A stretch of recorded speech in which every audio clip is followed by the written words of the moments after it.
Mesdames, Mesdemoiselles et Messieurs, chers téléspectateurs, bonjour et bienvenue dans ces flashs d'information.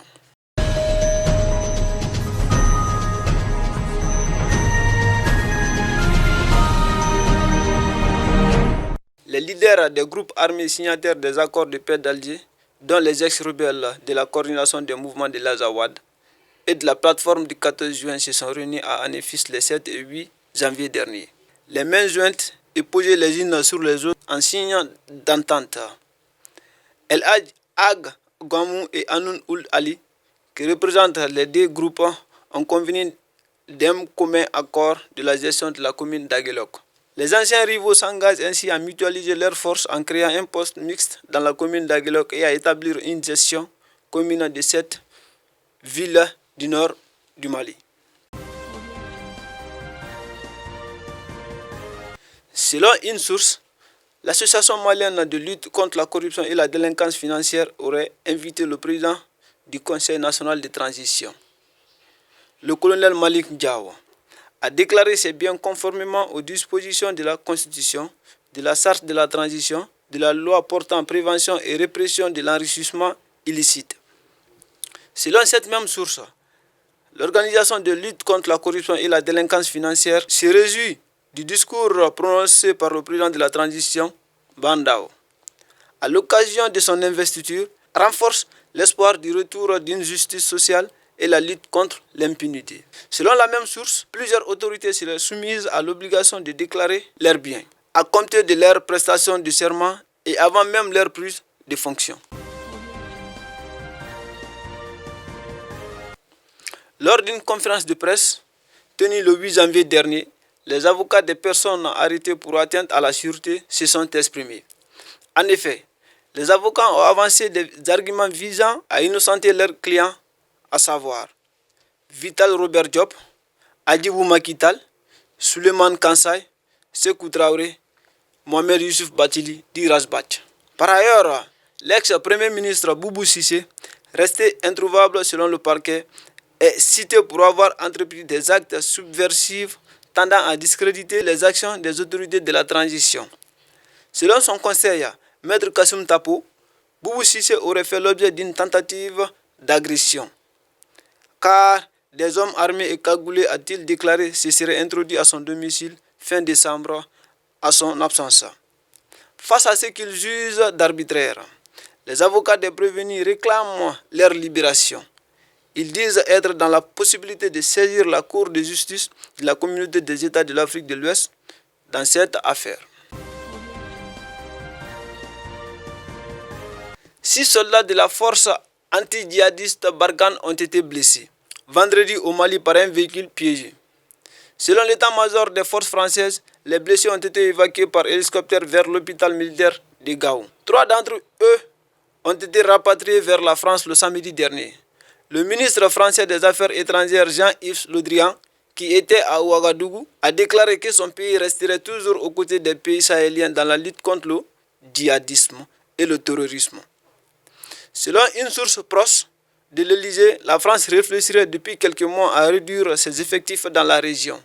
En effet, un an après le sommet de Pau au sud de la France, un sommet est prévu à la mi-février entre Paris et ses partenaires sahéliens pour évaluer la situation.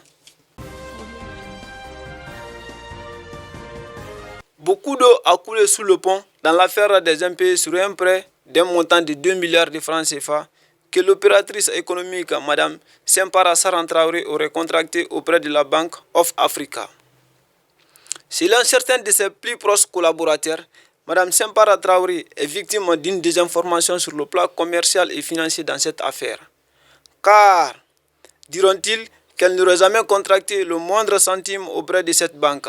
Toujours selon les proches de Dame Sempara, cette dernière, qui n'a officiellement que 3 comptes, aurait porté l'affaire devant les tribunaux lorsqu'en avril 2014, elle s'est rendue compte que la banque a ouvert 6 sous-comptes à son insu. Elle n'aurait eu seulement sur la garantie avec la BOA 4 traites pour l'opération auprès de ses fournisseurs pour un montant d'1,510 milliard de francs CFA, opération dans laquelle elle aurait à l'air dire remplir sa part de contrat en versant 1,186 milliard de francs CFA. Malgré le fait que des juridictions sous-régionales aient donné raison à Mme Simpara Saran Traoré, la BOA et ses conseils ne veulent toujours pas baisser les bras.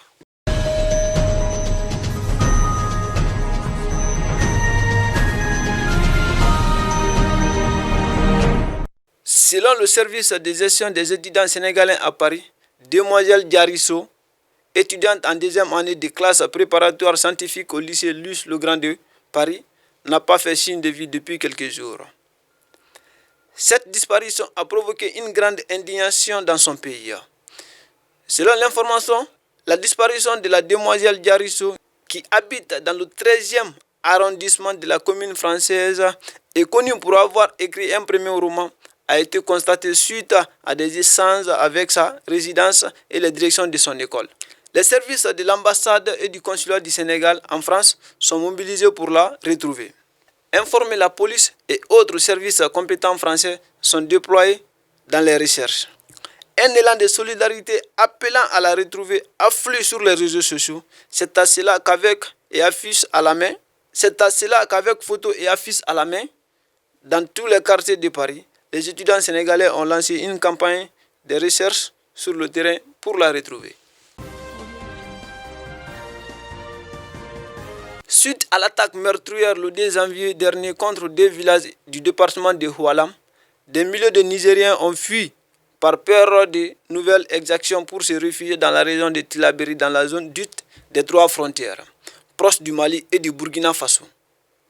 Selon Jean-Sébastien José, porte-parole du Haut Commissariat pour les réfugiés basé à Niamey, cette attaque qui a fait une centaine de victimes a aussi provoqué le déplacement de 10 000 personnes des villages attaqués et 12 villages environnants.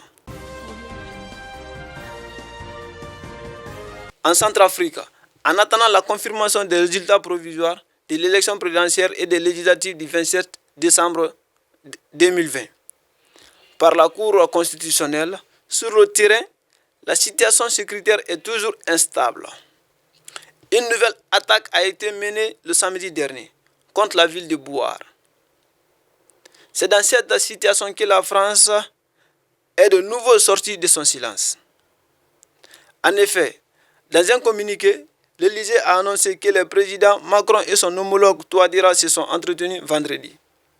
Le président français Emmanuel Macron aurait réitéré sa ferme condamnation des actions de déstabilisation menées par des groupes armés et de certains leaders politiques, dont François Bozizé, qui tente de saper les accords de paix et le processus électoral.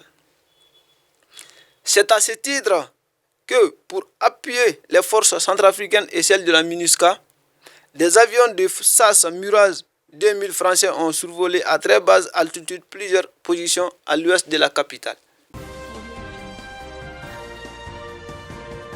Boeing 737, l'appareil qui transportait 62 personnes, a perdu le contact avec le contrôleur aérien samedi, peu après 14h40 heure locale. Quelques minutes après le décollage, des débris et des morceaux de corps ont été retrouvés sur la zone au large de l'Indonésie. L'appareil de la compagnie Sriwijaya Air reliait Jakarta à Pontianak, sur la partie indonésienne de l'île de Bornéo. Aucun détail n'a encore été donné par les autorités sur les causes possibles de l'accident. Une vaste opération de recherche est en cours avec de nombreux bateaux de secours, des navires de guerre marines, ainsi que des hélicoptères et des plongeurs déployés. Les passagers seraient tous indonésiens. Mesdames, Mesdemoiselles et Messieurs, c'était tout pour ce flash d'informations. Merci de l'avoir suivi et à la prochaine.